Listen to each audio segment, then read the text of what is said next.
Siyempre, sobrang proud ko sa naabot ng team namin. Hindi madali ang pinagdaanan namin at alam namin hindi magiging madali ang pagdadaanan namin in the future kasi ibang laban na rin ang semifinals. So, we're just going in with a positive mindset. What sets this national team apart from other national teams that you've been part of through the years? I think, like what you mentioned, we have a good mix of young players and veterans na sobrang nagbabalance ang team sa isa't isa.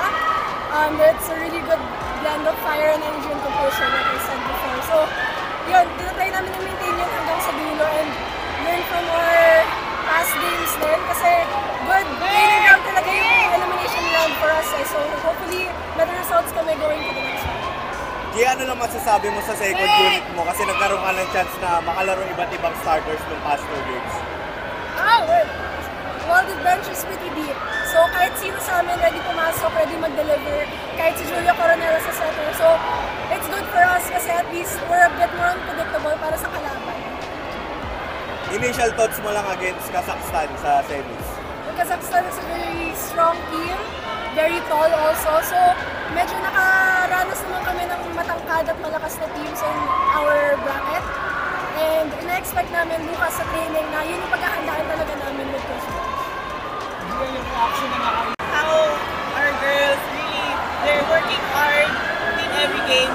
So, nakaka-proud and nakakatawa ng puso din na makita lahat ng tao dito sa arena na sinusuportahan nila. And I think that's one of the reason also na nag-deliver and nagpe-perform ng maayos yung Alas Pilipinas.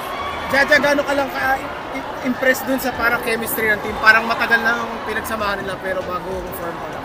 Again po, sorry. Gano'n ka ka-impressed dun sa chemistry ng team? Parang ang tagal na pinagsamahan nila pero last week lang naman na form. Actually, I don't know how to react with their chemistry right now. Katulad nga sabi ko kanina, in a short of time, their connection is really strong immediately. And I think one of the reason also Gia leads the team really well. And I think that's one of the good thing now na merong nagli-lead sa kanila sa loob ng court and they follow. Jaja, as a former member, ano lang yung wish mo sa national team program natin? Of course, ang wish ko is that this team will continue hanggang we really have a big potential na eventually will be in VNL or Olympics, and with this kind of lineup, I think we can get that dream.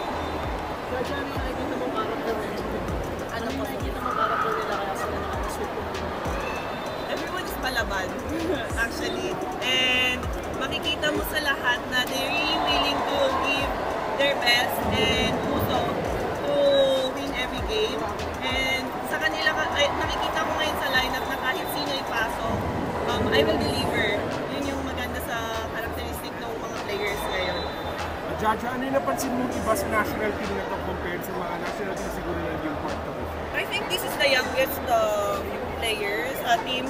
And kahit bata, makikita like kanino, Angel, kahit sabihin natin this is her first time and Kagate, their first time to play the national team, you can see their willingness and like deliver really well sa game.